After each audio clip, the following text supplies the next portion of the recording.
Hello friends, আসসালামু আলাইকুম। It's me Sangeeta.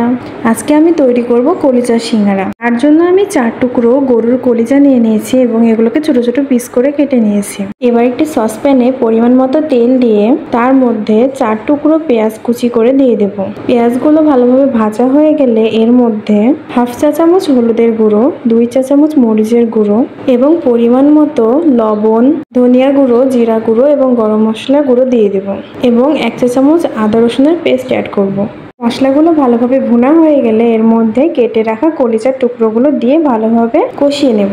কলিজার পিসগুলো ভালোভাবে কষানো হয়ে গেলে এর মধ্যে কিউব করে কেটে রাখা আলু দিয়ে দেব। এইখানে আমি মাঝারি সাইজের 2 টুকরো আলু ব্যবহার করেছি। আলু এবং কলিজাগুলো ভালোভাবে কষানো হয়ে গেলে এর মধ্যে পরিমাণ মতো পানি অ্যাড করব। কলিজাগুলো কেমনভাবে শুকনো শুকনো করে পুর তৈরি করতে হবে। অপরদিকে সিঙ্গারা বানানোর জন্য আমরা একটি প্লেটে 1 কাপ ময়দা নিয়ে নিয়েছি। এর মধ্যে পরিমাণ মতো লবণ, কালো জিরা এবং অল্প পরিমাণের তেল দিয়ে সুন্দরভাবে মেখে নেব। প্রয়োজনে কিছুটা পরিমাণের পানিও অ্যাড করা যাবে। ময়দাগুলো ছোট ছোট করে ডো কেটে নেব। এবার ডোগুলো একটা করে নেব এবং লম্বাভাবে বেলে নেব। রুটির মতো গোল করে না, লম্বাভাবে বেলে নিতে হবে। এবার একটি চাকুর সাহায্যে রুটিটি অর্ধেক করে কেটে নিতে হবে। এবার 1 পিস রুটিতে অল্প পরিমাণের তেল মাখিয়ে আমি যেমনভাবে দেখাচ্ছি ঠিক তেমনভাবে ফোল্ড করে নিতে হবে। এবার এর মধ্যে আমাদের কলিজা দিয়ে তৈরি করা পুরটি দিয়ে দিতে হবে এবং সুন্দরভাবে মুখটা আটকে নিতে হবে।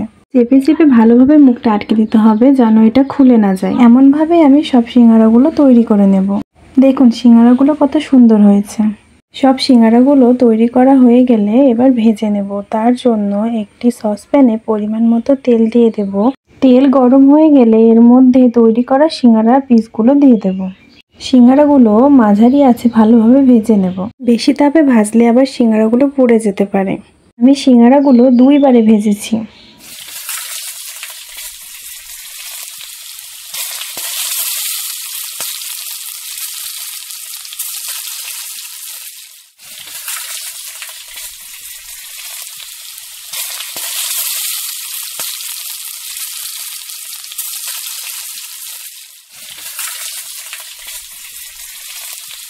সিঙ্গারাগুলো ভাজা হয়ে গেলে আমি এটা গরম গরম পরিবেশন করব।